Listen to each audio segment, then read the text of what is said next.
नेहा अपने नए जीवन के उत्साह के साथ नए घर की सीमा पर खड़ी थी। उसने अपने प्यार के व्यक्ति राहुल से शादी की थी और अब वह उनके साथ नए घर में कदम रखने वाली थी। जैसे ही उसने सीमा को पार किया, उसे प्यारी परिवार की गर्माहट का स्वागत मिला और उसकी आंखें उसके दुश्मन भाई सा अर्जुन से मिली। अर्जुन नेहा को एक मिश्रित मुस्कान दिया और उसकी आंखों में शरारत की किरणें थीं।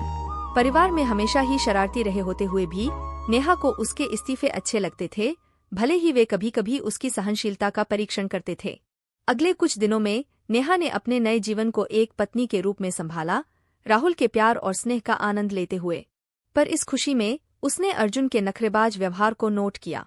उसकी खिलौनेबाजी अब अनुचित होने लगी थी और वह खुद को उससे दूर करने का प्रयास करती रही। पर कितना ही कोशिश करे, वह अर्जुन के करिश्मा की मानवीय प्राणों को नहीं छूट सकती थी।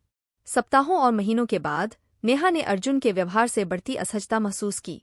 उसकी खिलौनेबाजी अब अनुचित होने लगी थी और वह अर्जुन से जब भी संभाल सकती, उससे दूरी बनाने की कोशिश करती रही।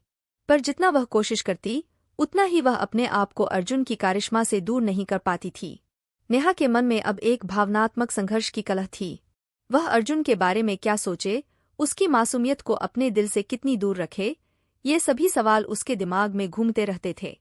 वह चाहती थी कि वह अर्जुन के खिलौनेबाजी को नजरअंदाज कर सके, पर क्या वह इससे बच पाएगी? अब उसके साथ समय बिताना अर्जुन के साथ नेहा के लिए मुश्किल हो रहा था। उसका हर संवाद उसे असहनीय लगने लगा था। पर वह अपने भाईसा के साथ खुद को अलग करने का साहस कहाँ से लाए? राहुल को भी अब नेहा की बातों में बदलाव दिख रहा था। वह अर्जुन के व्यवहार के बारे में सूचना प्राप्त कर रहा था और उसके आंदोलन को देखकर उसका आक्रोश बढ़ रहा था।